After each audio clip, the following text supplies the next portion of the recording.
तब मैंने सभी माननीय सांसदों को अपील करते हुए एक बात का उल्लेख किया था।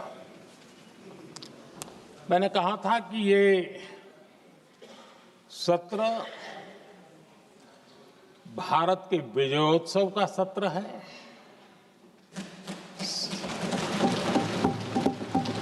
संसद का ये सत्र भारत के गौरवगान का सत्र है।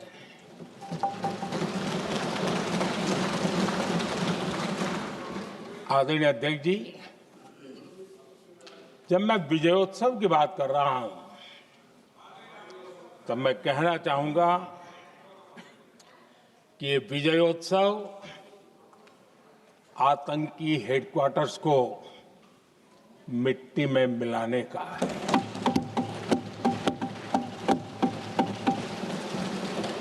जब मैं विजयोत्सव कहता हूं तो ये विजयोत्सव सिंदूर की सौगंध पूरा करने का है।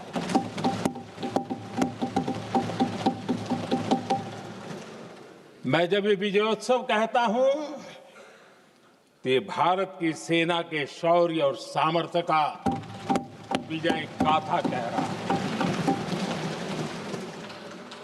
जब मैं विजयोत्सव कह रहा हूं तो 140 करोड़ भारतीयों की एकता, इच्छा शक्ति, उसके एक अप्रतिम जीत का विजयोत्सव की बात करता हूं। आदरणीय अध्यक्ष जी, मैं इसी विजय भाव से इस सदन में भारत का पक्ष रखने के लिए खड़ा हुआ।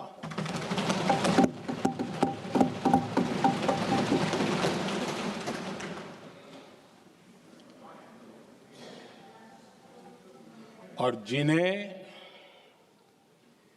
भारत का पक्ष नहीं दिखता है उन्हें मैं आईना दिखाने के लिए खड़ा हुआ।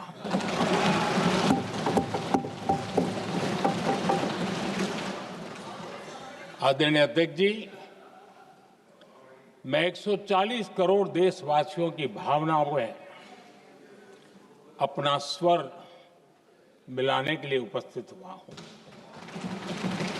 ये 140 करोड़ देशवासियों की भावना के जो गूंज है, जिस सदन में सुनाई दी है, मैं उसे अपना एक स्वर मिलाने खड़ा हुआ। आदरणीय अध्यक्ष जी, ऑपरेशन सिंदूर के दरमियान जिस प्रकार से देश के लोगों ने मेरा साथ दिया, मुझे आशीर्वाद दिए, देश की जनता मुझ पर कर्ज है। मैं देशवासियों का आभार व्यक्त करता हूं। मैं देशवासियों का अभिनंदन करता हूं। आदरणीय अध्यक्ष जी, 22 अप्रैल को पहलगाम में जिस प्रकार की क्रूर घटना घटी, जिस प्रकार आतंकवादियों ने निर्दोष लोगों को उनका धर्म पूछ करके गोलियां मारी, ये क्रूरता की पराकाष्ठा थी। भारत को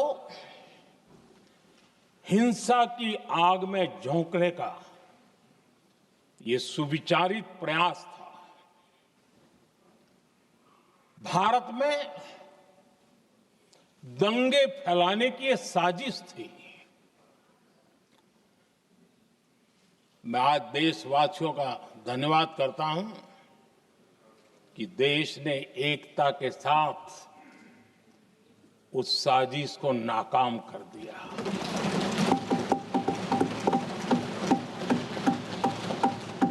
आदरणीय अध्यक्ष जी, 22 अप्रैल के बाद मैंने एक सार्वजनिक रूप से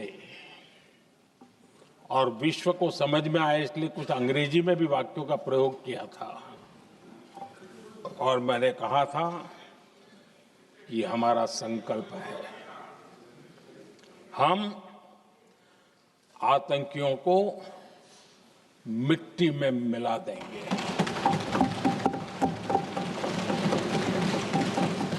और मैंने सार्वजनिक रूप से कहा था सजा उनके आकाओं को भी होगी और कल्पना से भी बड़ी सजा मिलेगी।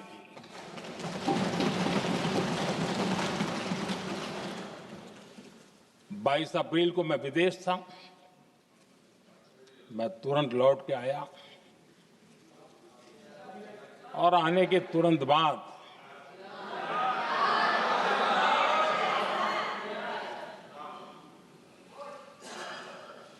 मैंने एक बैठक बुलाई और उस बैठक में हमने साफ साफ निर्देश दिए कि आतंकवाद को करारा जवाब देना होगा और ये हमारा राष्ट्रीय संकल्प है। आदरणीय अध्यक्ष जी, हमें हमारे सैन्य बलों की क्षमता पर पूरा विश्वास है,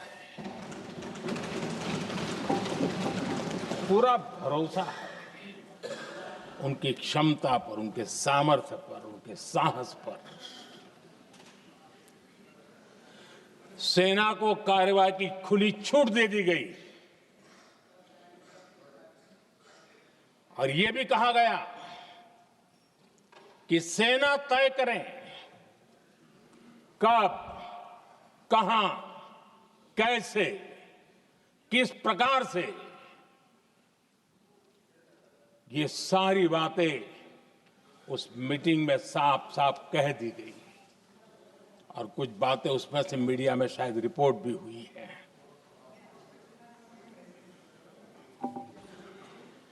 हमें गर्व है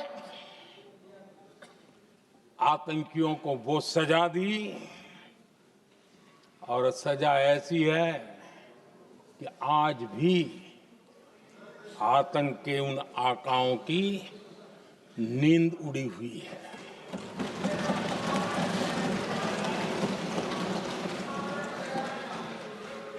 आदरणीय अध्यक्ष जी, मैं हमारी सेना की सफलता के उससे जुड़े भारत के उस पक्ष को सदन के माध्यम से देशवासियों के सामने रखना चाहता हूं। पहला पक्ष, पहलगाम हमले के बाद से ही पाकिस्तानी सेना को अंदाजा लग चुका था कि भारत कोई बड़ी कार्रवाई करेगा। उनके तरफ से न्यूक्लियर की धमकियों के भी बयान आना शुरू हो चुके थे। भारत ने 6 मई रात और 7 मई सुबह जैसा तय किया था वैसी कार्रवाई की और पाकिस्तान कुछ नहीं कर पाया। 22 मिनट में 22 अप्रैल का बदला निर्धारित लक्ष्य के साथ हमारी सेना ने ले लिया।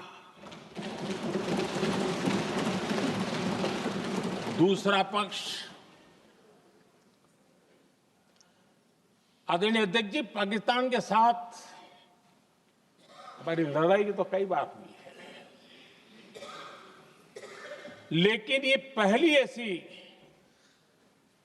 भारत की रणनीति बनी कि जिसमें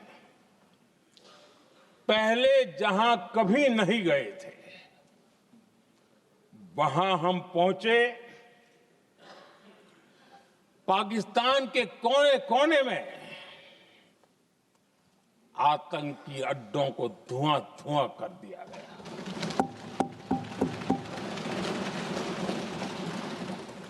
आतंक के गढ़ कोई सोच नहीं सकता कि वहां तक कोई जा सकता है। बहावलपुर और मुर्ग के उसको भी जमीन दोस्त कर दिया गया। आदरणीय अध्यक्ष जी, हमारे सेनाओं ने आतंकी अड्डों को तबाह कर दिया।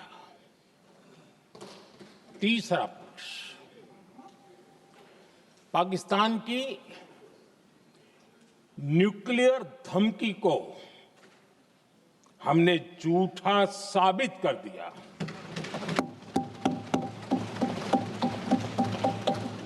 भारत ने सिद्ध कर दिया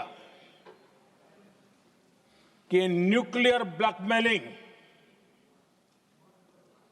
अब नहीं चलेगा और न ही ये न्यूक्लियर ब्लैकमेलिंग के सामने भारत झुकेगा। आदरणीय अध्यक्ष जी, चौथा पक्ष, भारत ने दिखाई अपनी तकनीकी क्षमता। पाकिस्तान के सीने पर सटीक प्रहार किया। पाकिस्तान के एयरबेस एसेट्स को भारी नुकसान हुआ और आज तक उनके कई एयरबेस आईसीयू में पड़े हैं। आज टेक्नोलॉजी आधारित युद्ध का युग है। ऑपरेशन सिंदूर इस महारत में भी सफल सिद्ध हुआ है।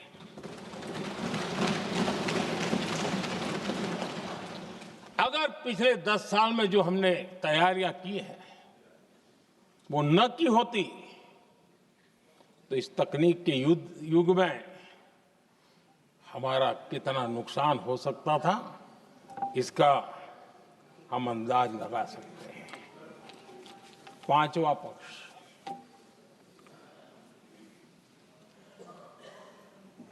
ऑपरेशन सिंदूर के दरमियान पहली बार हुआ जब आत्मनिर्भर भारत की ताकत को दुनिया ने पहचाना।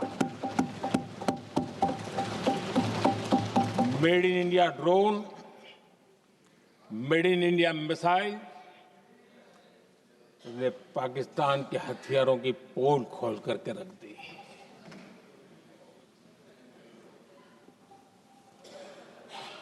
आदरणीय अध्यक्ष जी, और भी एक महत्वपूर्ण काम जो हुआ है, वैसे जब राजीव गांधी जी थे उस समय उनके जो एक डिफेंस का काम देखने वाले अमोस थे, उन्होंने जब मैंने सीडीएस की घोषणा की तो वो बहुत प्रसन्न होकर के मुझे मिलने आए थे और बहुत बहुत प्रसन्न थे वो। इस समय ऑपरेशन में नेवी, आर्मी, एयरफोर्स तीनों सेनाओं का जॉइंट एक्शन, इसके बीच की सिनर्जी, इसने पाकिस्तान के छक्के छुड़ा दिए।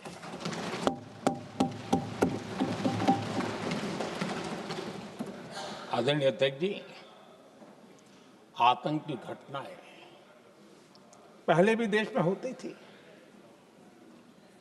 लेकिन पहले आतंकवादियों के मास्टरमाइंड निश्चिंत होते थे और वो आगे की तैयारी में लगे रहते थे, उनको पता था कुछ नहीं होगा।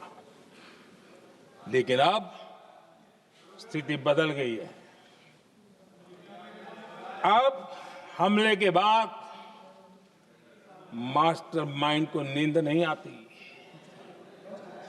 उनको पता है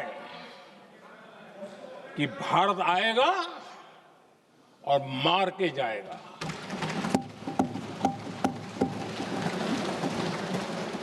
ये न्यू नॉर्मल भारत ने सेट कर दिया है।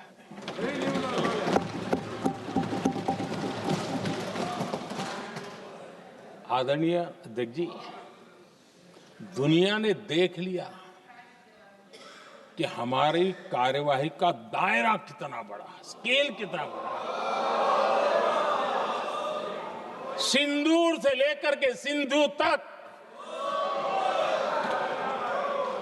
पाकिस्तान पर कार्रवाई की है। ऑपरेशन सिंदूर ने तय कर दिया कि भारत में आतंकी हमले की, उसके आकाओं को और पाकिस्तान को भारी कीमत चुकानी पड़ेगी। अब ऐसे ही नहीं जा सकते। आदरणीय अध्यक्ष जी, ऑपरेशन सिंदूर से स्पष्ट होता है कि भारत ने 3 सूत्र तय किए हैं।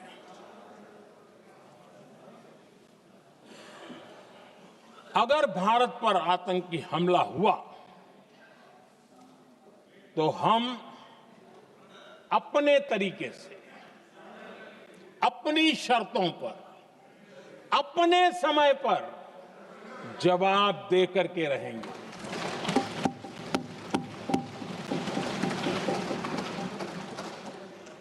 दूसरा, कोई भी न्यूक्लियर ब्लैकमेल अब नहीं चलेगा।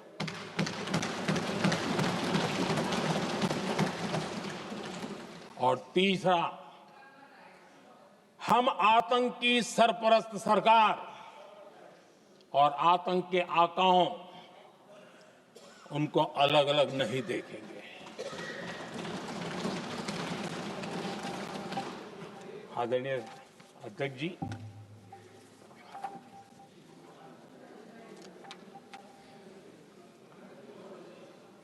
यहां पर विदेश नीति को लेकर के भी काफी बातें कही गई हैं।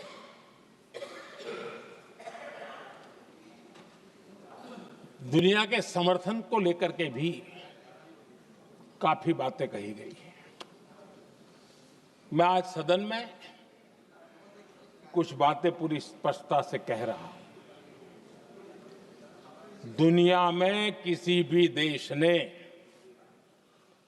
भारत को अपनी सुरक्षा में कार्रवाई करने से रोका नहीं है।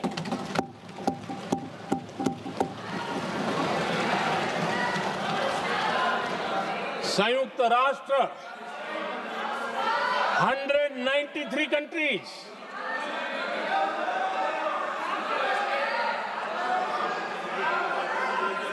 सिर्फ 3 देश 193 कंट्री में सिर्फ 3 देश ऑपरेशन सिंदूर के दौरान पाकिस्तान के समर्थन में बयान दिया था। Only 3 countries.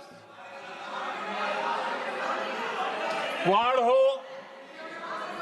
ब्रिक्स हो, फ्रांस, रूस, जर्मनी, कोई भी देश का नाम ले लीजिए, तमाम देश दुनिया भर से भारत को समर्थन मिला है।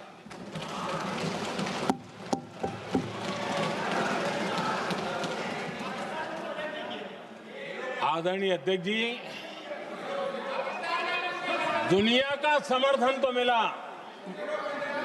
दुनिया के देशों का समर्थन मिला, माननीय, लेकिन ये दुर्भाग्य है कि मेरे देश के वीरों के पराक्रम को कांग्रेस का समर्थन नहीं।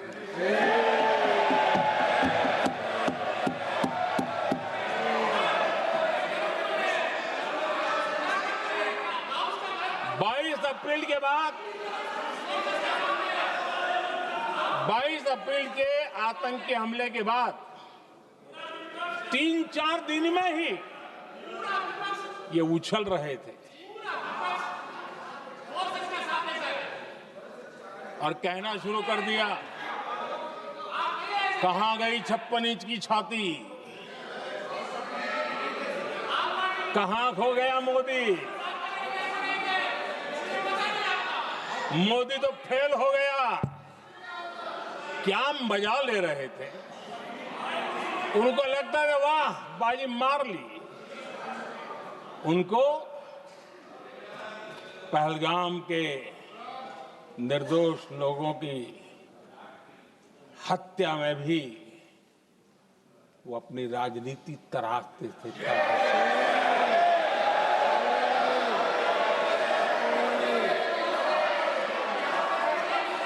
अपनी स्वार्थी राजनीति के लिए मुझ पर निशाना साध रहे थे, लेकिन उनकी ये बयानबाजी, इनका छिछोरापन देश के सुरक्षा बलों का मनोबल गिरा रहा था।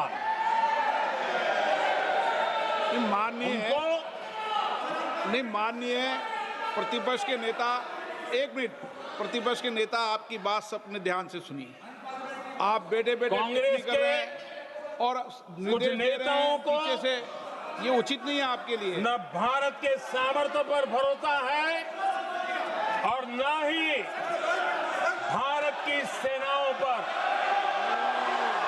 इसलिए वो लगातार ऑपरेशन सिंदूर पर सवाल उठा रहे हैं।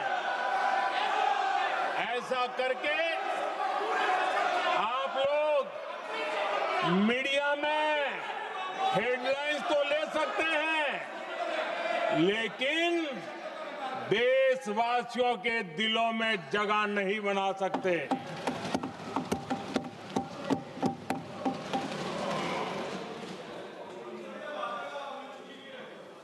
आदरणीय सभापति जी, आदरणीय अध्यक्ष जी, 10 मई को भारत ने ऑपरेशन सिंदूर के तहत हो रहे एक्शन को रोकने की घोषणा की। इसको लेकर यहां भांति भांति की बातें कही गई।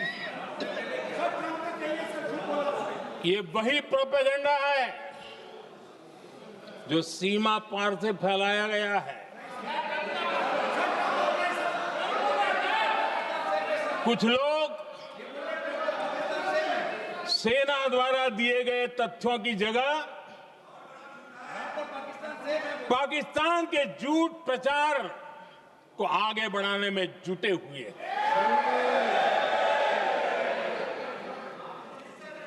जबकि भारत का रुख हमेशा स्पष्ट रहा है। आदरणीय अध्यक्ष जी, कुछ चीजें मैं जरा स्मरण भी कराना चाहता हूं। जब सर्जिकल स्ट्राइक हुआ, उस समय हमने लक्ष्य तय किया था, हमारे जवानों को तैयार करके, कि हम उनके इलाके में जाकर के आतंकियों के जो लॉन्चिंग पैड है उनको नष्ट करेंगे। और सर्जिकल स्ट्राइक, एक रात के उस ऑपरेशन में हमारे लोग सूर्योदय होते होते काम पूरा करके वापस आए। लक्ष्य निर्धारित था कि ये करना है। जब बालाकोट एयर स्ट्राइक किया तो हमारा लक्ष्य तय था कि आतंकियों के जो ट्रेनिंग सेंटर्स है, इस बार हम उसको तबाह करेंगे। और हमने वो भी करके दिखाया। ऑपरेशन सिंदूर के समय हमारा लक्ष्य तय था, और हमारा लक्ष्य था कि आतंक के जो एपी सेंटर है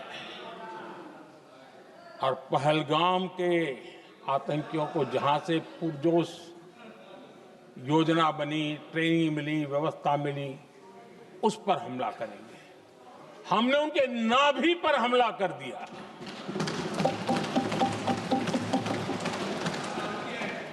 जहां पहलगाम के आतंकियों का रिक्रूटमेंट हुआ, ट्रेनिंग होती थी, फंडिंग होता था, उन्हें टेक्निकल सपोर्ट मिलता था, शस्त्र सरंजाम मिलता था, उस जगह को आइडेंटिफाई किया और हमने सटीक तरीके से ऑपरेशन सिंदूर के तहत आतंकियों की नाभि पे प्रहार कर दिया।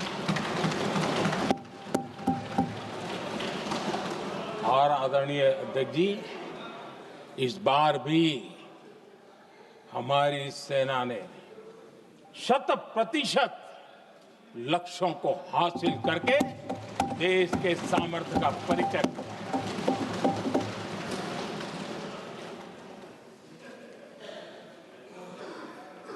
कुछ लोग जानबूझ करके कुछ चीजें भूलने में इंटरेस्टेड होते हैं। देश भूलता नहीं है, देश को याद है। 6 रात और 7 मई सुबह ऑपरेशन हुआ था और 7 मई को सुबह भारत ने प्रेस कॉन्फ्रेंस हमारी सेना ने की और इस प्रेस कॉन्फ्रेंस में भारत ने स्पष्ट कर दिया था और पहले दिन से क्लियर था कि हमारा लक्ष्य है आतंकियों के आका, आतंकियों की जो व्यवस्थाएं जहां से होती है वो और उनके अड्डे, उनको हम ध्वस्त करना चाहते थे और हमने प्रेस कॉन्फ्रेंस में कह दिया था, हमने हमारा काम कर दिया है, हमने जो तय किया था पूरा कर दिया है। और इसलिए 6-7 मई को ऑपरेशन हमारा संतोषजनक होने के तुरंत बाद कल जो राजनाथ जी ने कहा था, मैं डंके की चोट पर दोबारा दोहराता हूं, भारत की सेना ने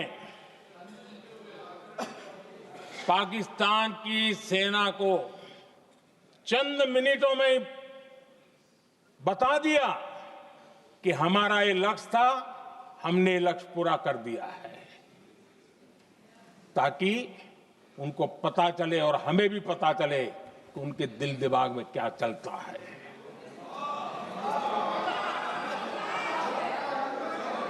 हमने अपना लक्ष्य 100% हासिल कर लिया था और पाकिस्तान में समझदारी होती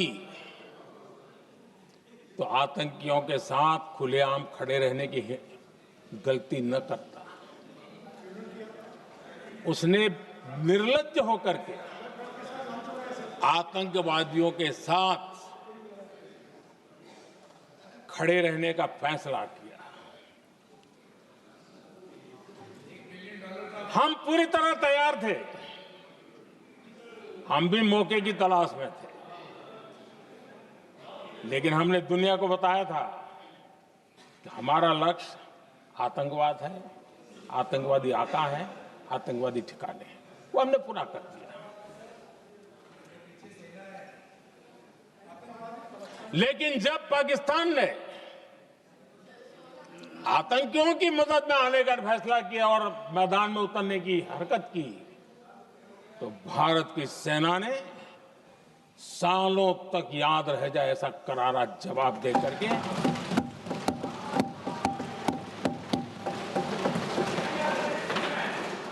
9 मई की मध्य रात्रि और 10 मई की एक प्रकार से सुबह हमारी मिसाइलें उन्होंने पाकिस्तान के हर कोने में प्रचंड प्रहार किया, जिसकी पाकिस्तान ने कभी कल्पना नहीं की थी और पाकिस्तान को घुटनों पर आने के लिए मजबूर कर दिया।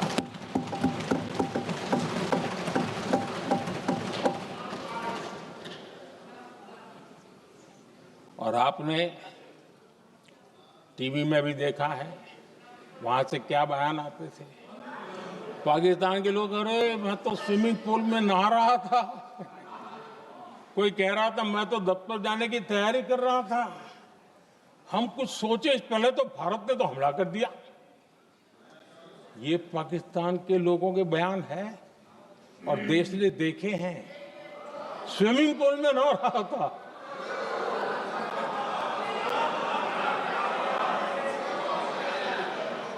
और जब इतना कड़ा प्रहार हुआ,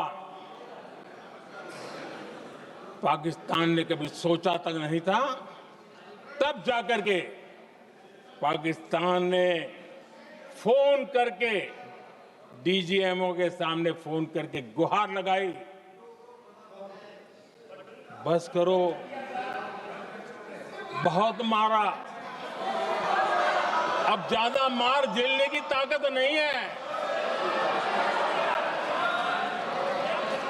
प्लीज हमला रोक दो। ये पाकिस्तान के डीजीएमओ का फोन था।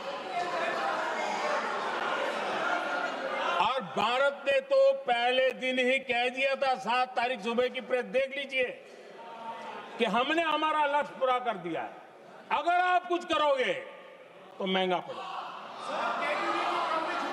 और आप धीरे ऐसे कैसे चलता है? प्लीज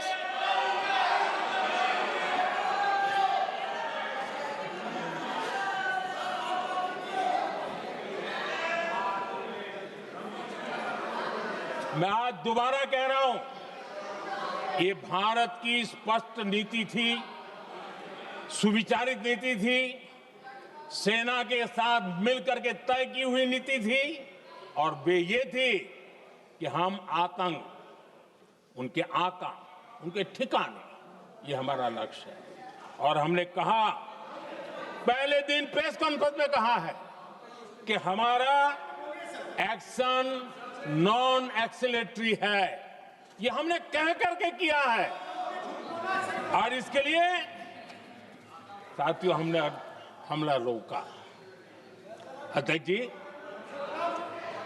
दुनिया के किसी भी नेता ने भारत के ऑपरेशन रोकने के लिए नहीं कहा।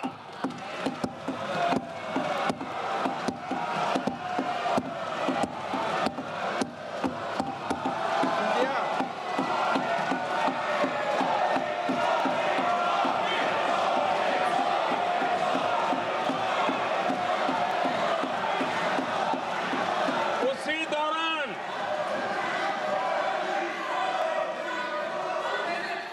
9 तारीख को रात को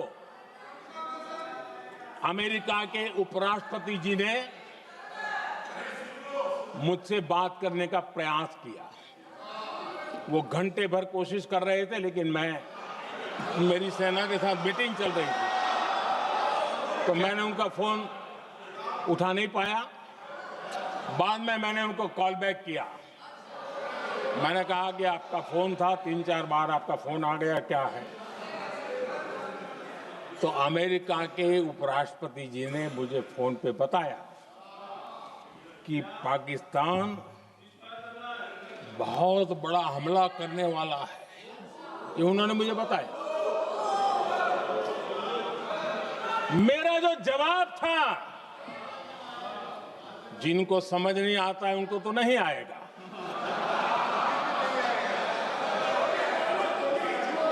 मेरा जवाब था, अगर पाकिस्तान का ये इरादा है तो उसे बहुत महंगा पड़ेगा। ये मैंने अमेरिका के उपराष्ट्रपति को कहा।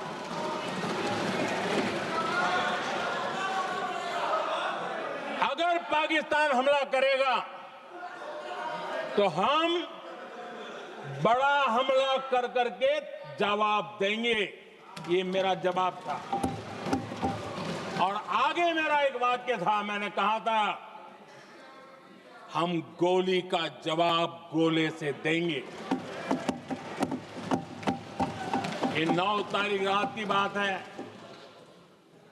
और 9 रात में और 10 सुबह हमने पाकिस्तान को सैन्य शक्ति को तहस नहस कर दिया था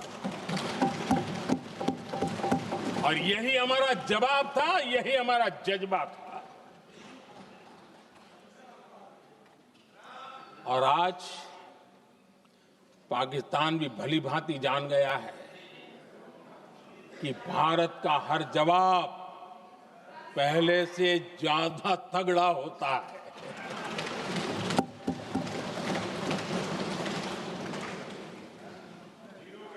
उसे यह भी पता है कि अगर भविष्य में नौबत आई तो भारत आगे कुछ भी कर सकता है। और इसलिए मैं फिर से लोकतंत्र के इस मंदिर में दोहराना चाहता हूं, ऑपरेशन सिंदूर जारी है।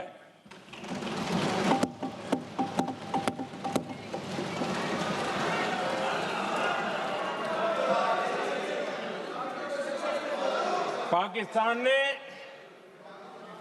दुस्साहस की अगर कल्पना की तो उसे करारा जवाब दिया जाएगा।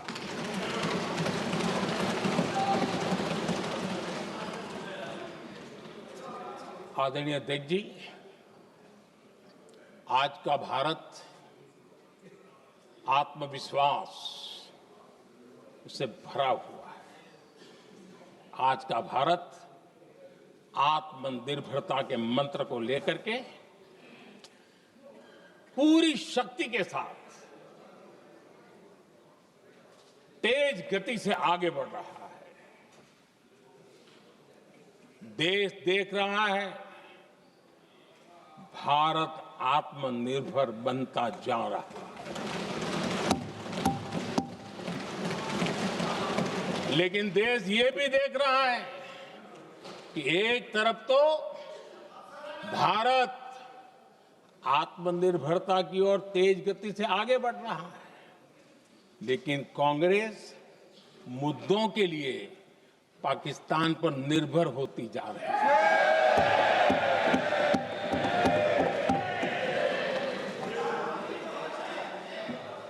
मैं आज पूरा दिन देख रहा था, जो 16 घंटे से जो चर्चा चल रही है, दुर्भाग्य से। प्लीज बैठिए, सब जवाब दे दिया आपका, आप सुनते नहीं, सबका जवाब दे दिया। प्लीज नो, दुर्भाग्य से सुनिए जवाब।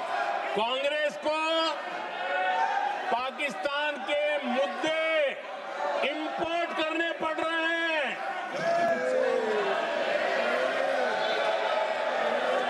आदरणीय अध्यक्ष जी, आज के वॉरफेयर में इंफॉर्मेशन और नैरेटिव्स की प्लीज बैठिए। बहुत बड़ी भूमिका है।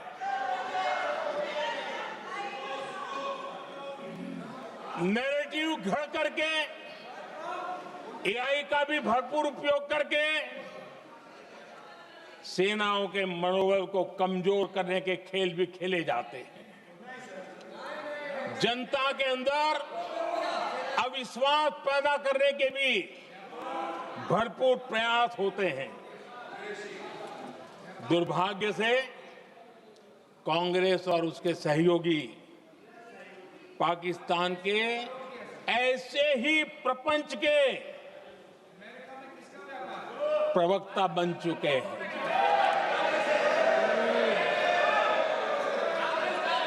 आदरणीय अध्यक्ष जी, देश की सेना ने, आदरणीय अध्यक्ष जी, ये तरीका है देश आपका? की सेना ने, बैठिए बैठिए। देश की सेना ने सर्जिकल स्ट्राइक की। बैठिए।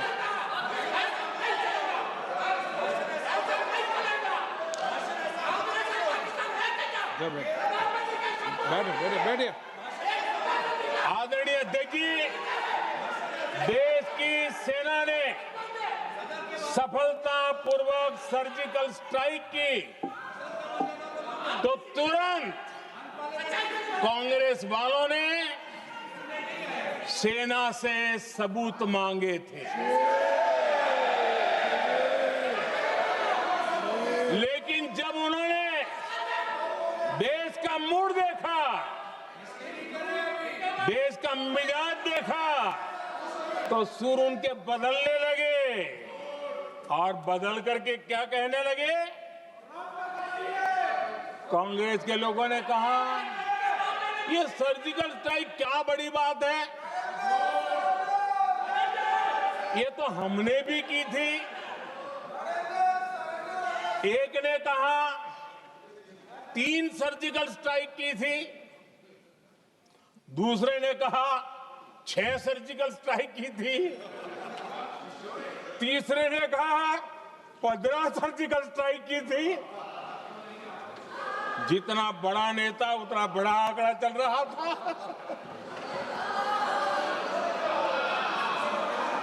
आदरणीय अध्यक्ष जी, इसके बाद बालाकोट में सेना ने एयर स्ट्राइक की। अब एयर स्ट्राइक तो ऐसी थी कि वो कुछ कह नहीं सकते थे, इसलिए ये तो नहीं कहा कि भाई हमने भी की थी। उसमें तो उन्होंने समझदारी दिखाई, लेकिन फोटो मांगने लगे। एयर स्ट्राइक हुई तो फोटो दिखाओ, क्या कहां गिरा, क्या तोड़ा, कितने मरे, बस यही पूछते रहे। पाकिस्तान भी यही पूछता था, ये भी यही पूछते थे। इतना ही नहीं, आदरणीय अध्यक्ष जी, जब पायलट अभिनंदन पकड़े गए तो पाकिस्तान में तो खुशी का माहौल होना स्वाभाविक था कि उनके हाथ में भारतीय सेना का एक पायलट उनके हाथ लगा था। लेकिन यहां पर भी कुछ लोग थे जो कानों कानों में कह रहे थे, अब मोदी फंसा, अब अभिनंदन वहां आए, मोदी ला करके दिखा दे, अब देखते हैं मोदी क्या करता है। आज डंके की चोट पर अभिनंदन वापिस आए।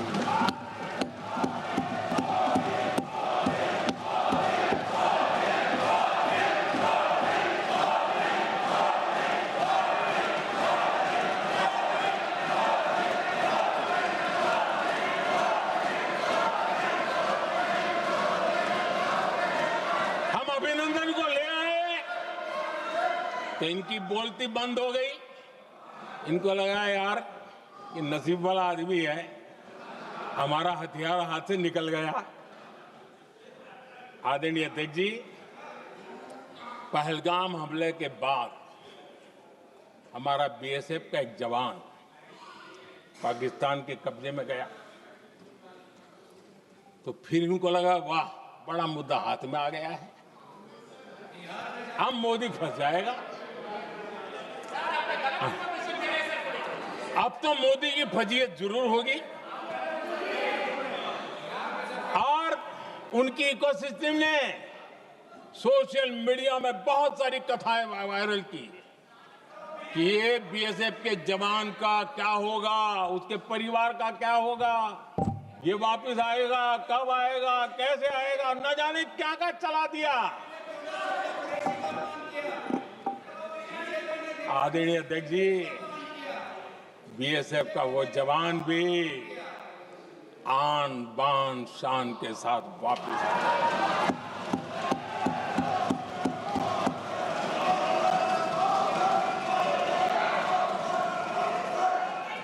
आतंकवादी रो रहे हैं,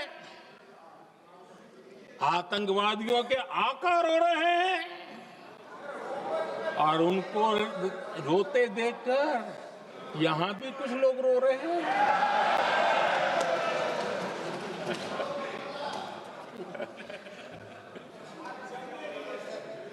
अब देखिए, सर्जिकल स्ट्राइक चल रही थी, उसके बाद उन्होंने एक खेल खेलने की कोशिश की, बात जमी नहीं। एयर स्ट्राइक हुई तो दूसरा खेल खेलने की कोशिश की, वो भी जमी नहीं। जब ये ऑपरेशन सिंदूर हुआ तो उन्होंने नया पैंतरा शुरू किया। और क्या शुरू किया? रोक क्यों दिया? पहले तो मानने को तैयार नहीं थे कि मुक्त करते, अब कहते रोक क्यों दिया। वाह रे बयान बहादुरों,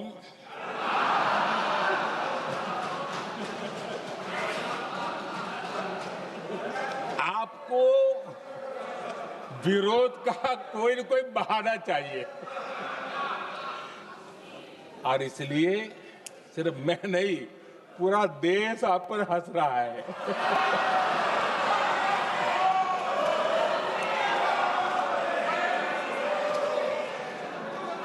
आदरणीय अध्यक्ष जी,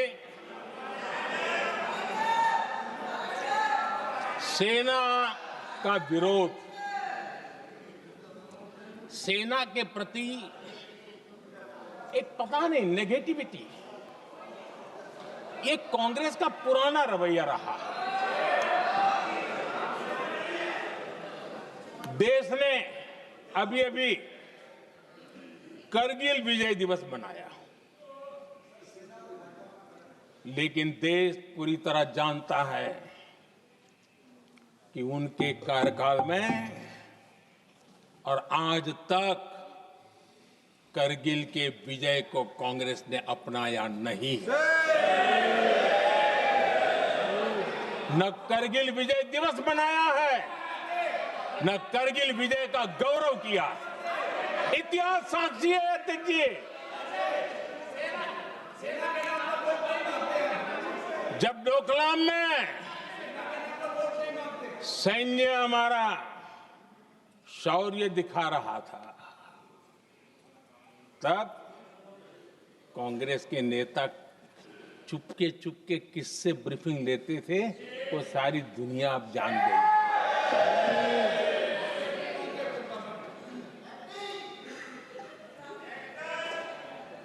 आप निकाल दीजिए पाकिस्तान के सारे बयान और यहां हमारा विरोध करने वाले लोगों के बयान, फुल स्टॉप कॉमा के साथ एक है। क्या कहेंगे इसको? और बुरा लगता है सच बोलते हैं तो। पाकिस्तान के साथ सुर में सुर मिला दिया जाता है। आदरणीय अध्यक्ष जी, देश हैरान है, कांग्रेस ने पाकिस्तान को क्लीन चिट दे दी है।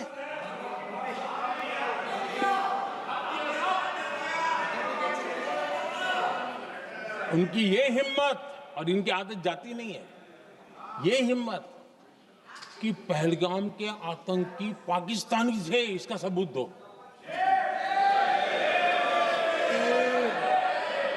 क्या कह रहे हो तुम लोग? ये कौन सा तरीका है? और यही मांग पाकिस्तान कर रहा है जो कांग्रेस कर रही है।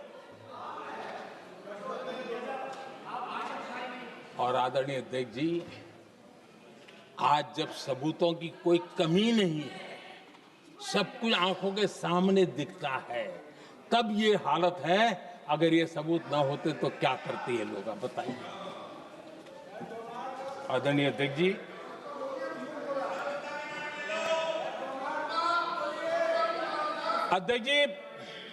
ऑपरेशन सिंदूर के एक पार्ट की तरफ तो चर्चा भी बहुत होती है, ध्यान भी जाता है, लेकिन देश के लिए कुछ गौरव की क्षणें होती हैं, ताकत की परिचय होता है, उसकी तरफ भी ध्यान जाना बहुत आकर्षित है। हमारे एयर डिफेंस सिस्टम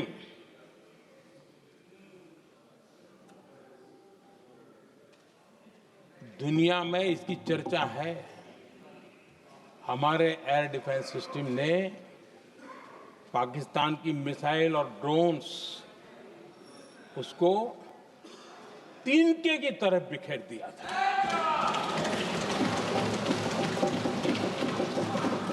आदरणीय अध्यक्ष जी, मैं एक आंकड़ा आज बताना चाहता हूं, पूरा देश गर्व से भर जाएगा। कुछ लोगों का क्या होगा मैं नहीं जानता। पूरा देश गर्व से भर जाएगा। 9 मई को पाकिस्तान ने करीब 1000 मिसाइलों और आर्म्ड ड्रोन्स के भारत पर बहुत बड़ा हमला करने की कोशिश की। 1000 ये मिसाइलें भारत के किसी भी हिस्से पर गिरती तो वहां भयंकर तबाही मचती। लेकिन 1000 मिसाइल्स और ड्रोन्स को भारत ने आसमान में ही चूर चूर कर दिया।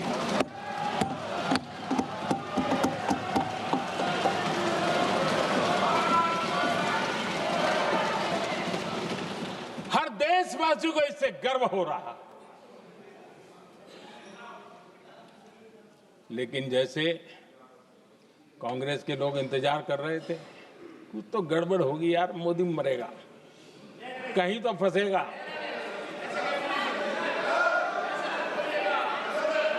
पाकिस्तान ने आदमपुर एयरबेस पर हमले का झूठ फैलाया। उस झूठ को बेचने की भरपूर कोशिश की, पूरी ताकत लगा दी। मैं अगले ही दिन आदमपुर पहुंचा और खुद जाकर के उनके झूठ को मैंने बेनकाब कर दिया। तब जाकर के उनको अकल ठिकाने लगी कि अब ये झूठ चलने वाला नहीं है। आदरणीय अध्यक्ष जी, जो हमारे छोटे दलों के साथी हैं, जो राजनीति में नए हैं, उनको कभी शासन में रहने का अवसर नहीं मिला, उनसे कुछ बातें निकलती मैं समझ सकता हूं। लेकिन कांग्रेस पार्टी ने इस देश में लंबे समय तक राज किया है, उसको शासन की व्यवस्थाओं का पूरा पता है, उन चीजों से वो निकले हुए लोग हैं, उनके लिए शासन व्यवस्था क्या होती इसकी समझ पूरी है, अनुभव है उनके पास। उसके बाद भी विदेश मंत्रालय तुरंत जवाब दे, उसको स्वीकारना नहीं। विदेश मंत्री जवाब दे, इंटरव्यू दे, बार बार बोले, उसको स्वीकारना नहीं। गृह मंत्री बोले, रक्षा मंत्री बोले, किसी पर भरोसा नहीं। जिसने इतने सालों तक राज किया, उनको देश की व्यवस्थाओं पर अगर भरोसा नहीं है, तब शक उठता है कि क्या हालत हो गई है इनकी।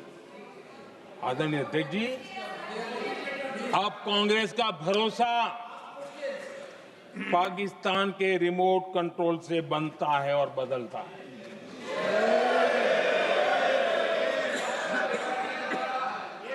आदरणीय अध्यक्ष जी, एक बिल्कुल कांग्रेस के नए सदस्य, यानी उनको तो क्षमा करनी चाहिए, नए सदस्य को क्या कहेंगे, लेकिन कांग्रेस के आका जो उनको लिख करके देते हैं और उनसे बुलवाते हैं, खुद में हिम्मत नहीं है, उनसे बुलवाते हैं कि ऑपरेशन सिंदूर ये तो तमाशा था, ये आतंकवादियों ने जिन 26 लोगों को मौत के घाट उतारा था ना, उस भयंकर क्रूर घटना पर ये तेजाब छिड़कने वाला पाप है। तमाशा कहते हो? आपकी असहमति हो सकती है, और ये कांग्रेस के नेता बुलवाते हैं।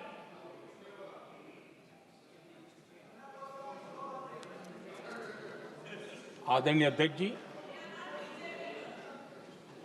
पहलगाम के हमलावरों को कल हमारे सुरक्षा बलों ने ऑपरेशन महादेव करके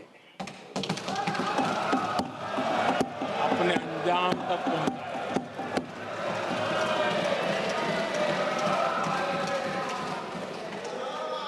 लेकिन मैं हैरान हूं, यहां ठहाके लगा के पूछा गया कि आखिर ये कल ही क्यों हुआ।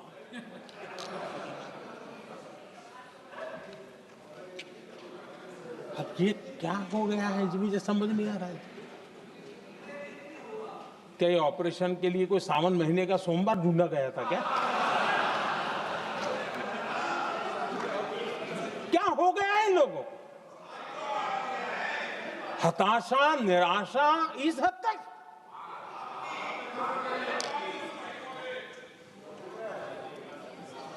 और देखिए मजा, पिछले कई सप्ताह से हाँ ऑपरेशन सिंदूर वगैरह तो ठीक है, पहलगाम के आतंकियों का क्या हुआ, पहलगाम के आतंकियों का अब हुआ तो कल क्यों हुआ।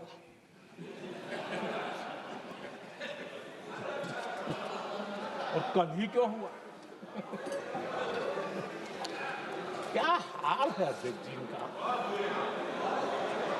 आदरणीय अध्यक्ष जी,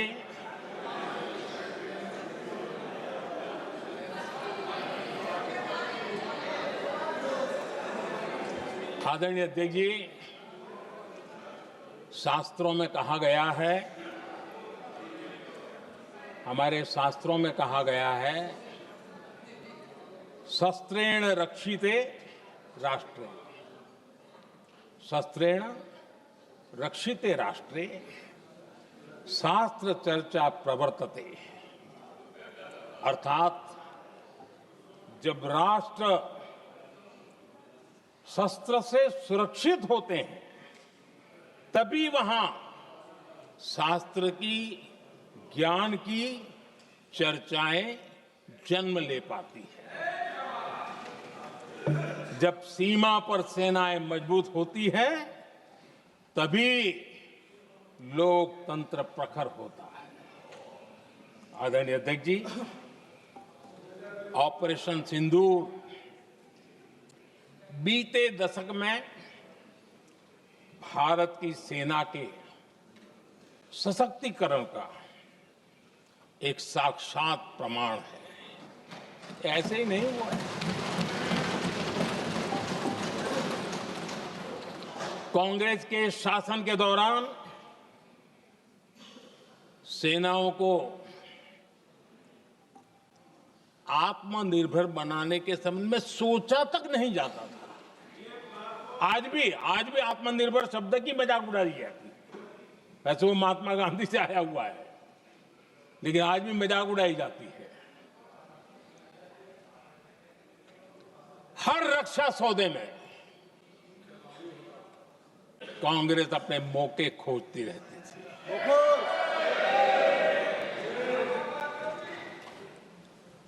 छोटे छोटे हथियारों को लिए विदेशों पर निर्भरता, ये इनका कार्यकाल रहा है।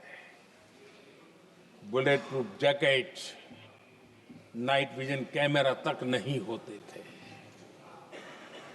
और लंबा लिस्ट है, जीप से शुरू होता है, बफो, हेलीकॉप्टर, हर चीज के साथ घोटाला जुड़ा हुआ है। आदरणीय अध्यक्ष जी, हमारी सेनाओं को आधुनिक हथियारों के लिए दशकों तक इंतजार करना पड़ा। आजादी के पहले और इतिहास गवाह एक जमाना था जब डिफेंस मैन्युफैक्चरिंग में भारत का आवाज सुनाई देती थी। जिस समय तलवारों से लड़ा जाता था ना, तब भी तलवारें भारत की श्रेष्ठ मानी जाती थी। हम डिफेंस के इक्विपमेंट में आगे थे। लेकिन आजादी के बाद जो एक मजबूत डिफेंस इक्विपमेंट मैन्युफैक्चरिंग का हमारा दायरा था, जो हमारा पूरा इकोसिस्टम था, उसको सोच समझ करके तबाह कर दिया गया, उसको दुर्बल किया गया।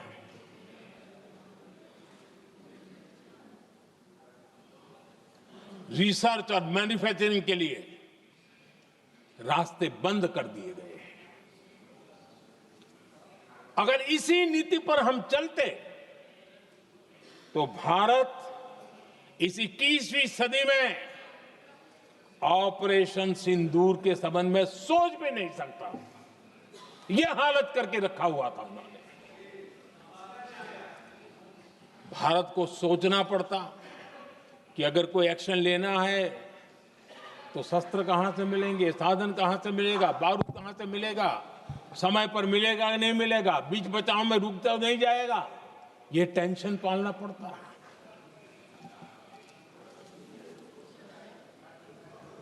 आदरणीय अध्यक्ष जी, बीते एक दशक में मेक इन इंडिया हथियार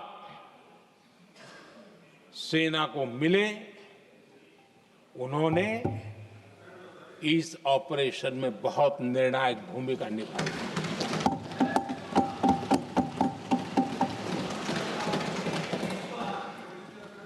आदरणीय अध्यक्ष जी, एक दशक पहले भारत के लोगों ने संकल्प लिया, हमारा देश सशक्त, आत्मनिर्भर और आधुनिक राष्ट्र बने।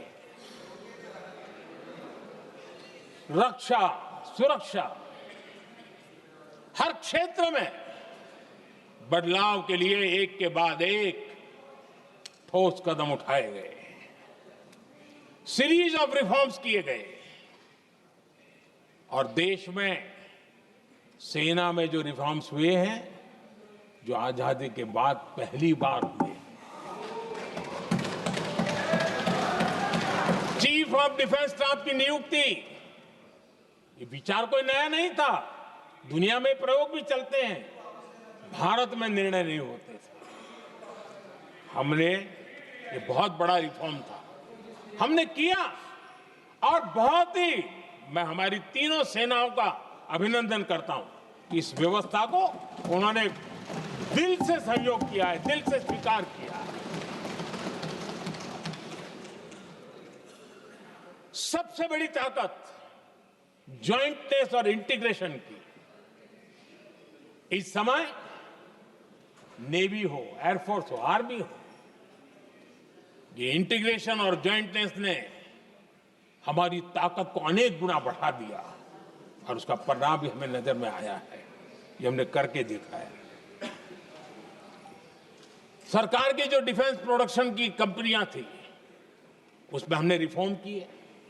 शुरुआत में वहां पर आग लगाना, आंदोलन करवाना, हड़तालें करवाने के खेल चल रहे थे, अभी भी बंद नहीं हुए हैं, लेकिन देश हित को सर्वोपरि मान करके उन डिफेंस इंडस्ट्री के हमारे जो लोग थे सरकारी व्यवस्था में, उन्होंने इसको मन से लिया, रिफॉर्म को स्वीकार किया और वो भी आज बहुत प्रोडक्टिव बन गए। इतना ही नहीं, हमने प्राइवेट सेक्टर के लिए भी डिफेंस के दरवाजे खोल दिए हैं और आज भारत का प्राइवेट सेक्टर आगे आ रहा है। आज स्टार्टअप्स डिफेंस के क्षेत्र में हमारे 27-30 साल के नौजवान, टियर 2, टियर 3 सिटी के नौजवान, कई कुछ जगह तो बेटियां स्टार्टअप का नेतृत्व कर रही है। डिफेंस के सेक्टर में सैकड़ों की तादाद में आज स्टार्टअप काम कर रहे हैं। ड्रोन्स, एक प्रकार से मैं कह सकता हूं, ड्रोन्स की जितनी भी एक्टिविटी हमारे देश में हो रही है, शायद एवरेज 30-35 की उम्र होगी जो लोग कर रहे हैं, सारे लोग, और सैकड़ों की तादाद में कर रहे हैं। और उसका ताकत, क्योंकि इनका भी योगदान था इसमें, जिन्होंने इस प्रकार के प्रोडक्शन किए हैं, और वो हमें ऑपरेशन सिंदूर में बहुत काम आए। मैं उन सबके प्रयासों को बहुत साधुवाद करता हूं और मैं उनको विश्वास दिलाता हूं, आगे बढ़िए, अब देश रुकने वाला नहीं है। आदरणीय अध्यक्ष जी, डिफेंस सेक्टर में मेक इन इंडिया ये नारा नहीं था, हमने इसके लिए बजट पॉलिसी में जो परिवर्तन करना था, जो नए इनिशिएटिव ले रहे थे, वो नए इनिशिएटिव लिए। और सबसे बड़ी बात, क्लियर कट विजन के साथ हमने देश में make in India defence sector के अंदर तेज गति से हम आगे बढ़ रहे हैं। आदरणीय अध्यक्ष जी, एक दशक में डिफेंस का बजट लगभग पहले से 3 गुना हुआ है। डिफेंस प्रोडक्शन में करीब करीब 250% वृद्धि हुई है, 250% वृद्धि हुई है। 11 वर्षों में डिफेंस एक्सपोर्ट 30 गुना से भी ज्यादा बढ़ा है, 30 गुना से ज्यादा। डिफेंस एक्सपोर्ट आज दुनिया के करीब 100 देशों तक हम पहुंचे हैं। और आदरणीय अध्यक्ष जी, कुछ चीजें ऐसी होती हैं जो इतिहास में बहुत बड़ा प्रभाव छोड़ती हैं। ऑपरेशन सिंदूर ने डिफेंस का जो मार्केट है उसमें भारत का झंडा गाड़ दिया है। भारत के हथियारों की डिमांड आज बढ़ती चली जा रही है, मांग बढ़ रही है। ये भारत में उद्योगों को भी बल देगी, एमएसएमई को बल देगी, हमारे नौजवानों को रोजगार देगी और हमारे नौजवान अपनी बनाई चीजों से दुनिया में अपनी ताकत का प्रदर्शन कर पाएंगे। ये आज दिख रहा है, मैं देख रहा हूं। डिफेंस के क्षेत्र में जो आत्मनिर्भर भारत की दिशा में हम जो कदम उठा रहे हैं, मैं हैरान हूं। कुछ लोगों को आज भी तकलीफ हो रही है, जैसे उनका खजाना लूट गया। ये कौन सी मानसिकता है? देश को ऐसे लोगों को पहचानना होगा। आदरणीय अध्यक्ष जी, मैं स्पष्ट करना चाहता हूं, डिफेंस में भारत का आत्मनिर्भर होना ये आज की शस्त्रों की स्पर्धा में के काल में विश्व शांति के लिए भी जरूरी है।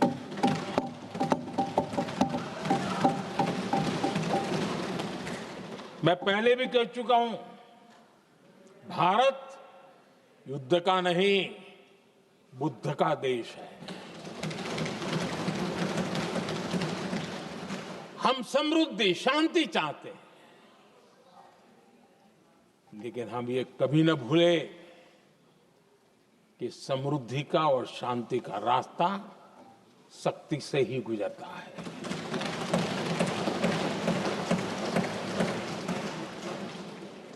आदरणीय अध्यक्ष जी, हमारा भारत छत्रपति शिवाजी महाराज,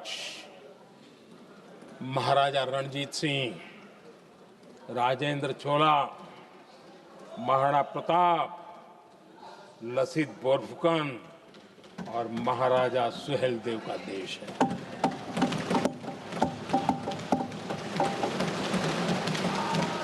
आदरणीय अध्यक्ष जी, हम विकास और शांति के लिए सामरिक सामर्थ्य पर भी फोकस करते हैं। आदरणीय अध्यक्ष जी, कांग्रेस के पास नेशनल सिक्योरिटी का विजन न पहले था और आज तो सवाल ही नहीं उठता है।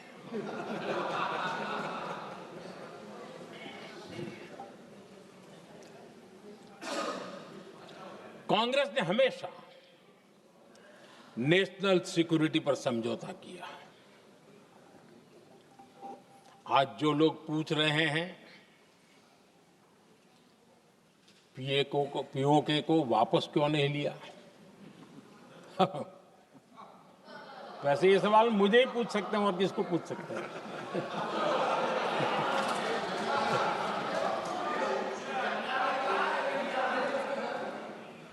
लेकिन इसके पहले जवाब देना होगा पूछने वालों को। किसकी सरकार ने पीओके पर पाकिस्तान को कब्जा करने का अवसर दिया? जवाब साफ है, जवाब साफ है। जब भी मैं नेहरू जी की चर्चा करता हूं तो कांग्रेस और उसका पूरा इकोसिस्टम बिलबिला जाता है, पता नहीं क्या है। आदरणीय अध्यक्ष जी, हम एक शेर सुना करते थे, मुझे ज्यादा इसका ज्ञान तो नहीं है लेकिन सुनते थे। लम्हों ने खता की और सदियों ने सजा पाई। आजादी के बाद से ही जो फैसले लिए गए उनकी सजा आज तक देश भुगत रहा है।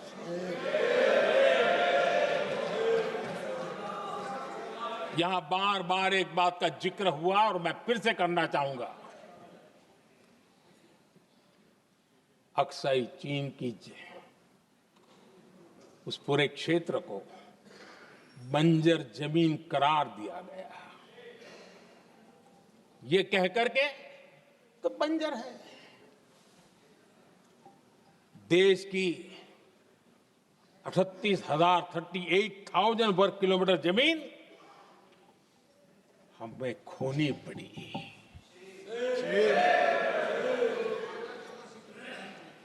आदरणीय अध्यक्ष जी, मैं जानता हूं मेरी कुछ बातें चुभने वाली है। 1962 और 1963 के बीच कांग्रेस के नेता जम्मू कश्मीर के पूंछ, उरी, नीलम वैली और किशनगंगा को छोड़ देने का प्रस्ताव रख रहे थे। भारत की भूमि, आदरणीय अध्यक्ष जी, और वो भी लाइन ऑफ पीस के नाम पर किया जा रहा था। 1966 रण ऑफ कच्छ पर इन्हीं लोगों ने मध्यस्थता स्वीकार की। ये था उनका राष्ट्रीय सुरक्षा का विजन। एक बार फिर उन्होंने भारत का करीब 800 वर्ग किलोमीटर क्षेत्र पाकिस्तान को सौंप दिया, जिसमें छड़बेट भी शामिल है, कि कहीं उसको छड़ाबेट भी कहते हैं। 1965 की जंग में हाजीपीर पास को हमारी सेना ने वापस जीत लिया था, लेकिन कांग्रेस ने उसे फिर लौटा दिया। 1971 पाकिस्तान के 93,000 फौजी हमारे पास बंदी थे। पाकिस्तान का हजारों वर्ग किलोमीटर एरिया हमारी सेना ने कब्जा किया था। हम बहुत कुछ कर सकते थे, विजय की स्थिति में थे। उस दौरान अगर थोड़ी सा विजन होता, थोड़ी सी समझ होती, तो पीओके वापस लेने का निर्णय हो सकता। वो मौका था, वो मौका भी छोड़ दिया गया। अरे इतना ही नहीं, इतना सारा जब सामने टेबल पर था, अरे कम से कम करतारपुर साहब को तो ले सकते थे, वो ही नहीं कर पाया। 1974 श्रीलंका को कच्चथीवू द्वीप को गिफ्ट कर दिया गया। आज तक हमारे मछुआरे भाई बहनों को इससे परेशानी होती है, उनकी जान पर आफत आती है। क्या गुनाह था तमिलनाडु के मेरे फिशरमैन भाई बहनों का, कि आपने उनका हक छीन लिया और दूसरों को गिफ्ट कर दिया? कांग्रेस का दशकों से इरादा लेकर चल रही थी कि सियाचिन से सेना हटा दी जाए। आदरणीय अध्यक्ष जी, 2014 में देश ने इनको मौका नहीं दिया, वरना आज सियाचिन भी हमारे पास नहीं होता।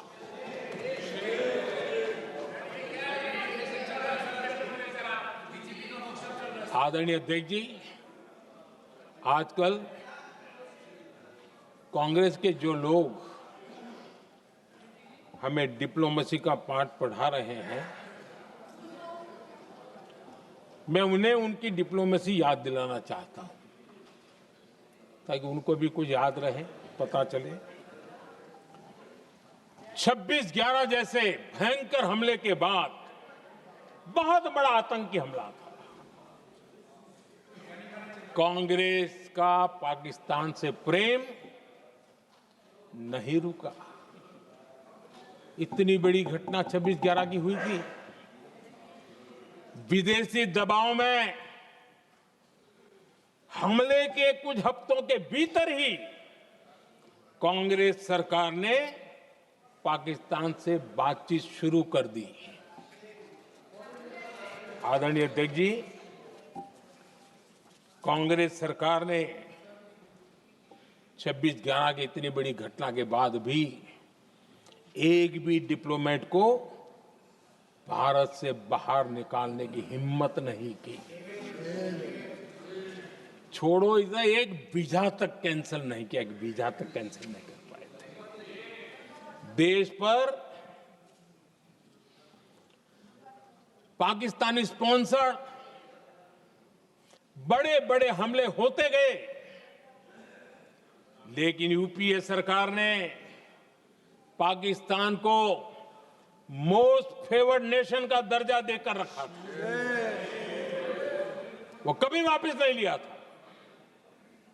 एक तरफ देश मुंबई के हमले का ये न्याय मांग रहा था, दूसरी तरफ कांग्रेस पाकिस्तान के साथ व्यापार करने में लगी थी।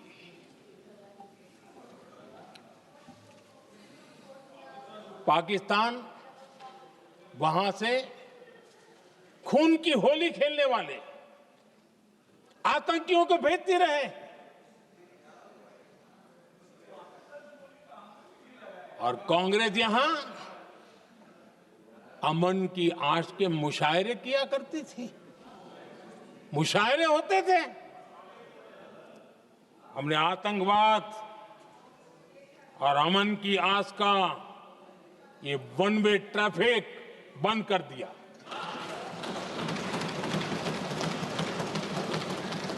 हमने पाकिस्तान का एमएफएन का दर्जा रद्द किया, वीजा बंद किया। हमने अटारी वाघा बॉर्डर को बंद कर दिया। आदरणीय अध्यक्ष जी,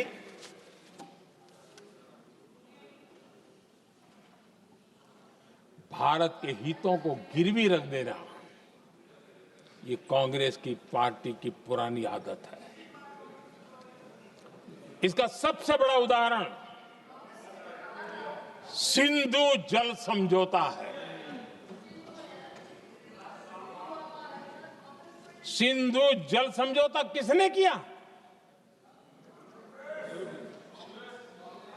नेहरू जी ने किया। और मामला किससे जुड़ा था? भारत से निकलने वाली नदियां, हमारे यहां से निकली हुई नदियां, उसका वो पानी था। और वो नदियां हजारों साल से भारत की सांस्कृतिक विरासत रही है, भारत की चैतन्य शक्ति रही है। भारत को सुजलाम सुफलाम बनाने में उन नदियों का बहुत बड़ा योगदान रहा है। सिंधु नदी जो सदियों से भारत की पहचान हुआ करती थी, उसी से भारत जाना जाता था। लेकिन नेहरू जी और कांग्रेस ने सिंधु और झेलम जैसी नदियों पर विवाद के लिए पंचायत किसको दी? वर्ल्ड बैंक को दी। वर्ल्ड बैंक फैसला करे क्या करना है। नदी हमारी, पानी हमारा।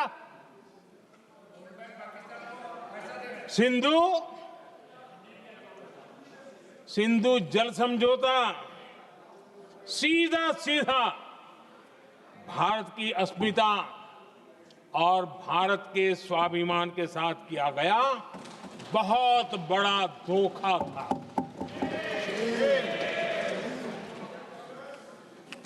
आदरणीय अध्यक्ष जी, आज के देश के युवा ये बात सुनते होंगे तो उनको भी आश्चर्य होगा कि ऐसे लोग थे हमारे देश का काम करते थे।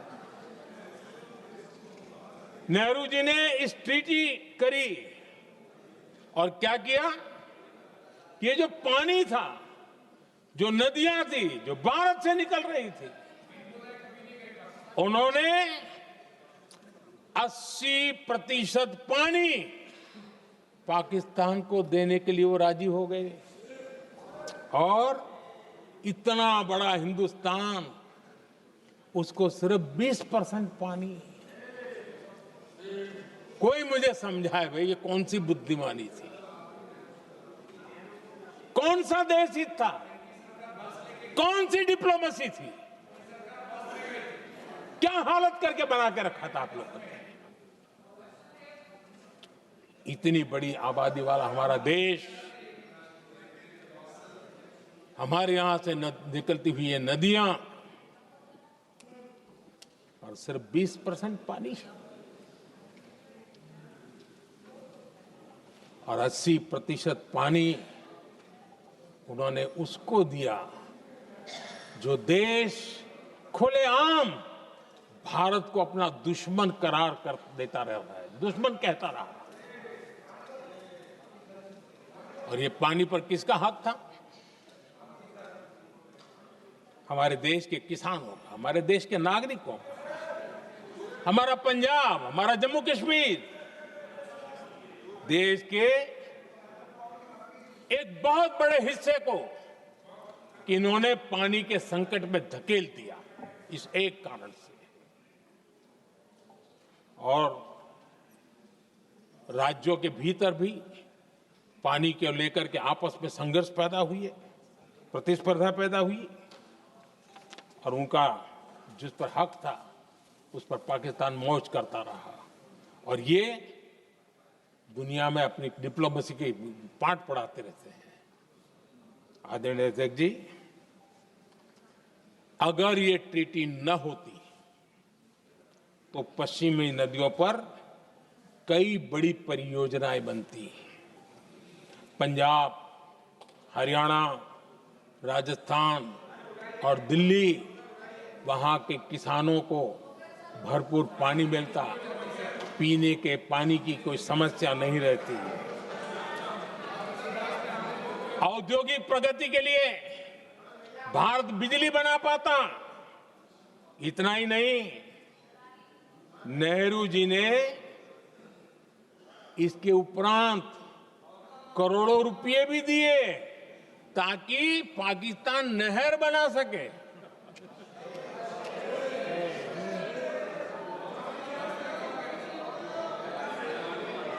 आदरणीय अध्यक्ष जी, इससे भी बड़ी बात, देश चौंक जाएगा। ये चीजें छिपाई गई है, दबा दी गई है। कहीं भी बांध बनता है तो उसमें एक मैकेनिज्म होता है उसकी सफाई का, डीसिल्टिंग का। उसमें जो मिट्टी भर जाती है, बाकी घास वगैरह आकर के भर जाता है तो उसकी कैपेसिटी कम होती है, तो उसकी सफाई के लिए यानी इनबिल्ट व्यवस्था होती है। नेहरू जी ने पाकिस्तान के कहने पर यह शर्त स्वीकार की है कि इन बांध में जो मिट्टी आएगी, कूड़ा कचरा आएगा और बांध भर जाएगा, इसकी सफाई नहीं कर सकते, डीसिल्टिंग नहीं कर सकते हैं। बांध हमारे यहां, पानी हमारा, लेकिन निर्णय पाकिस्तान का कि आप डीसिल्टिंग नहीं कर सकते। इतना ही नहीं, जब इस बार मैं डिटेल में गया तो एक बांध तो ऐसा है कि जहां ये डीसिल्टिंग के लिए जो गेट होता है ना, उसको वेल्डिंग कर दिया गया है ताकि कोई गलती से भी खोल करके मिट्टी को निकाल न दे। पाकिस्तान ने नेहरू जी से लिखवा लिया था कि भारत बिना पाकिस्तान की मर्जी अपने बांधों में जमा होने वाली मिट्टी साफ नहीं करेगा, डिसिल्टिंग नहीं करेगा। ये समझौता देश के खिलाफ था और बाद में नेहरू जी को भी ये गलती माननी पड़ी। इस समझौते में निरंजन दास गुलाटी करके एक सज्जन उसमें जुड़े हुए थे। उन्होंने एक किताब लिखी है। उस किताब में उन्होंने लिखा है कि फरवरी 1961 में नेहरू ने उनसे कहा था, गुलाटी, मुझे उम्मीद थी कि यह समझौता अन्य समस्याओं के समाधान का रास्ता खोलेगा, लेकिन हम वहीं हैं जहां पहले थे। ये नेहरू जी ने कहा। नेहरू जी केवल तत्कालिक प्रभाव देख पा रहे थे, इसलिए उन्होंने कहा कि हम वहीं के वहीं हैं। लेकिन सच्चाई ये कि इस एग्रीमेंट के कारण देश बहुत पिछड़ गया, देश बहुत पीछे चल गया और देश का बहुत नुकसान हुआ। हमारे किसानों को नुकसान हुआ, हमारी खेती को नुकसान हुआ। और नेहरू जी उस डिप्लोमेसी को जानते थे जिसमें किसान का कोई वजूद ही नहीं था। यह हाल करके रखा था उन्होंने। आदरणीय अध्यक्ष जी, पाकिस्तान आगे दशकों तक भारत के साथ युद्ध और छद्म युद्ध, प्रॉक्सी वॉर करता ही रहा। लेकिन कांग्रेस की सरकारों ने बाद में भी सिंधु जल समझौते की तरफ देखा तक नहीं, नेहरू जी की गलती को सुधारा तक नहीं। आदरणीय अध्यक्ष जी, लेकिन अब भारत ने पुरानी गलती को सुधारा है, ठोस निर्णय लिया है। भारत ने नेहरू जी द्वारा किए गई बहुत बड़ी ब्लंडर, सिंधु जल समझौते को देश हित में, किसानों के हित में एबेंस में रख दिया है। देश का अहित करने वाला ये समझौता अब इस रूप में आगे नहीं चल सकता। भारत ने तय कर दिया है, खून और पानी साथ साथ नहीं बह सकते।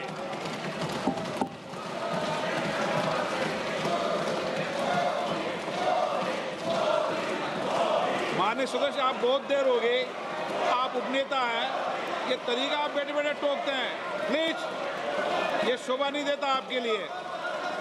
बैठिए बैठिए बैठिए आदरणीय, बैठिए, शोभा नहीं देता आपका। अध्यक्ष जी, आप उपनेता हैं, अपनी मर्यादा बना के रखें। चलिए बैठिए। वहां बैठे साथी आतंकवाद पर लंबी लंबी बातें करते हैं। जब ये सत्ता में था, जुड़े हुए हैं। जब इनको राज करने का अवसर मिला था,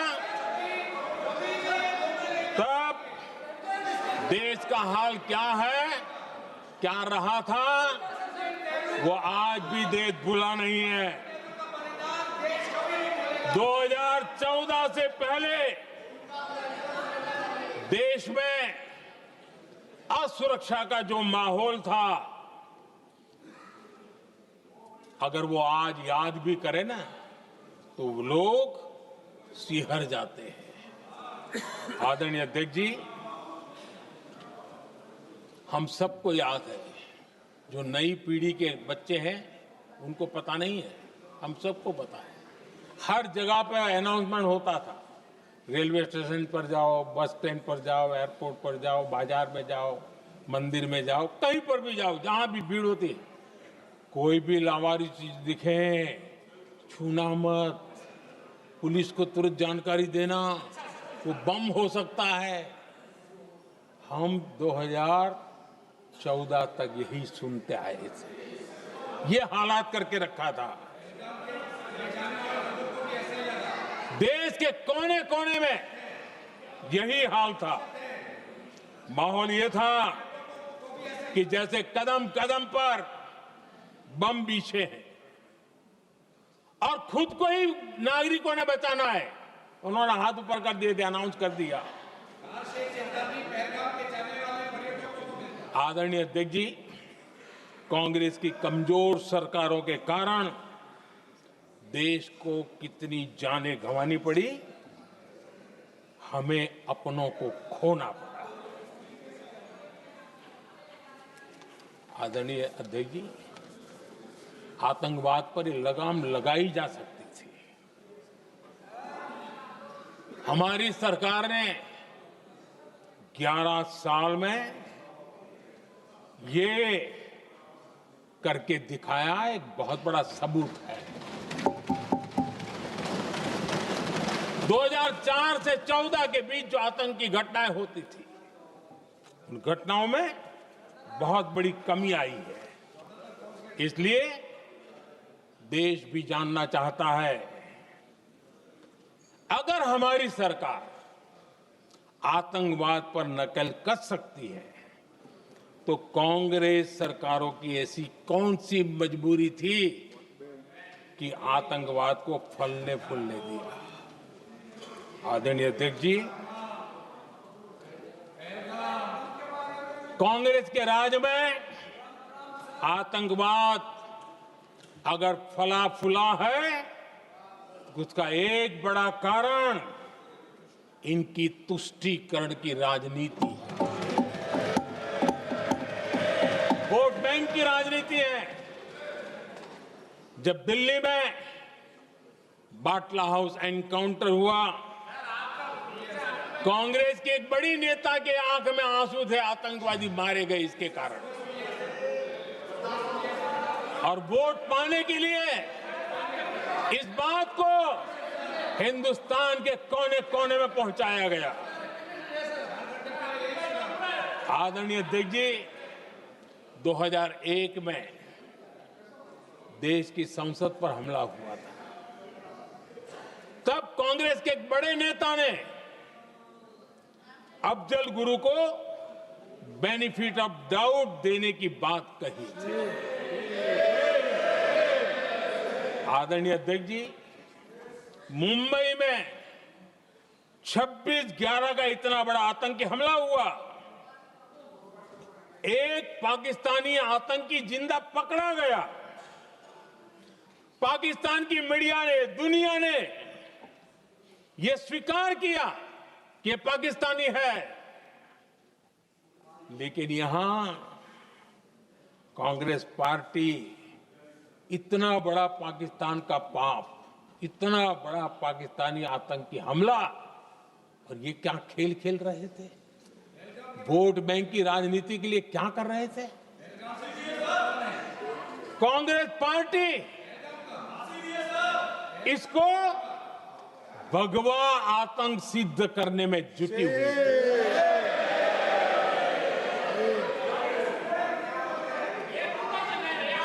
कांग्रेस दुनिया को हिंदू आतंकवाद की थ्योरी बेचने में लगी हुई थी।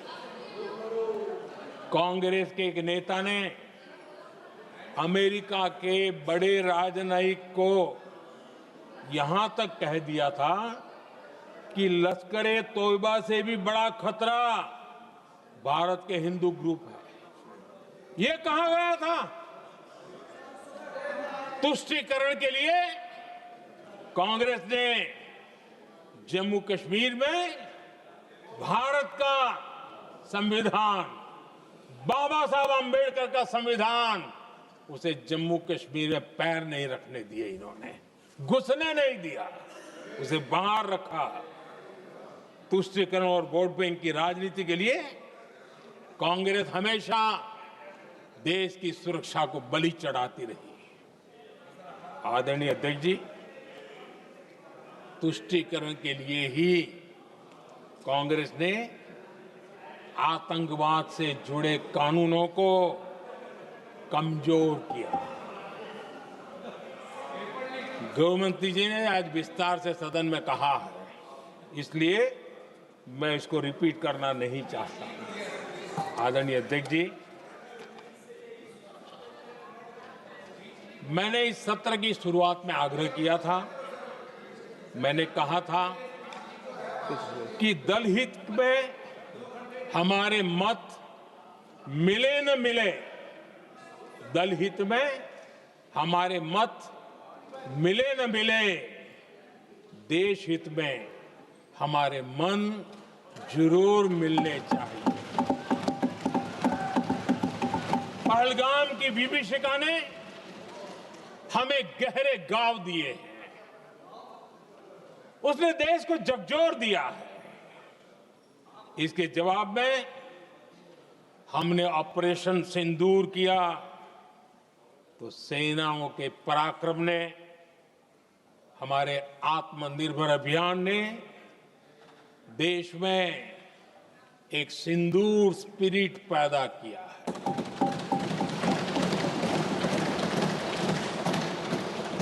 ये सिंदूर स्पिरिट हमने तब भी देखी जब दुनिया भर में हमारे प्रतिनिधि मंडल भारत की बात बताने गए।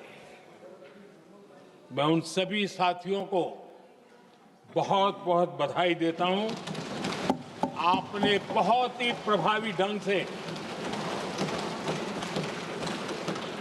भारत की बात डंके की चोट पर दुनिया के सामने रखी।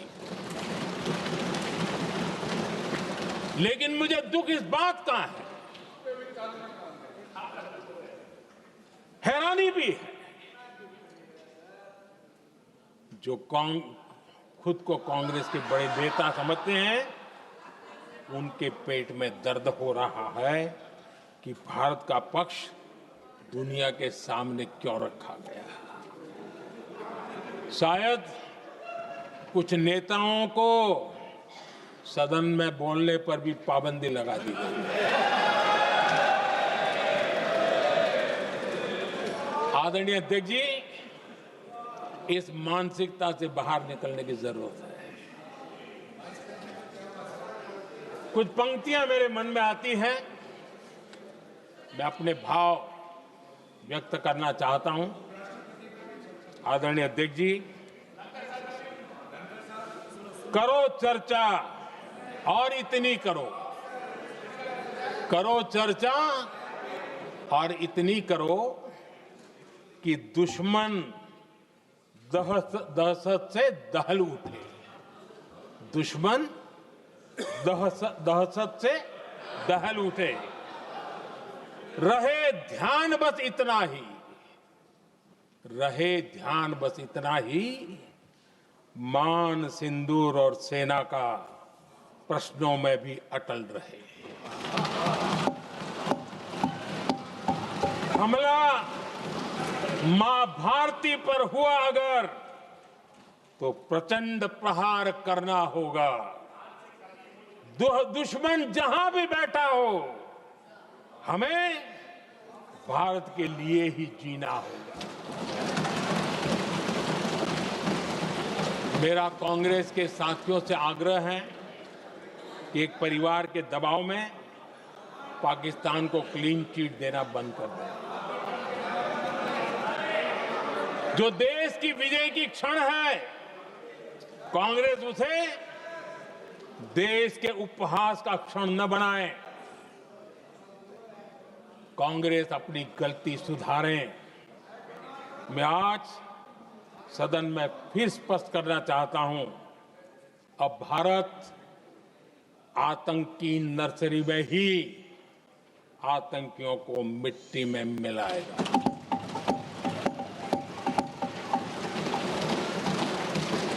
पाकिस्तान को भारत के भविष्य खेलने नहीं देंगे। और इसलिए ऑपरेशन सिंदूर खत्म नहीं हुआ है, ऑपरेशन सिंदूर जारी है। और ये पाकिस्तान के लिए भी नोटिस है। वो जब तक भारत के खिलाफ आतंक का रास्ता रोकेगा नहीं, तब तक भारत एक्शन लेता रहेगा। भारत का भविष्य सुरक्षित और समृद्ध होगा, यही हमारा संकल्प है। इसी भाव के साथ मैं फिर से सभी सदस्यों को सार्थक चर्चा के लिए धन्यवाद देता हूं। और आदरणीय अध्यक्ष जी, मैंने भारत का पक्ष रखा है, भारत के लोगों की भावनाओं को व्यक्त किया है। मैं सदन का फिर से आभार व्यक्त करता हूं। बहुत बहुत धन्यवाद।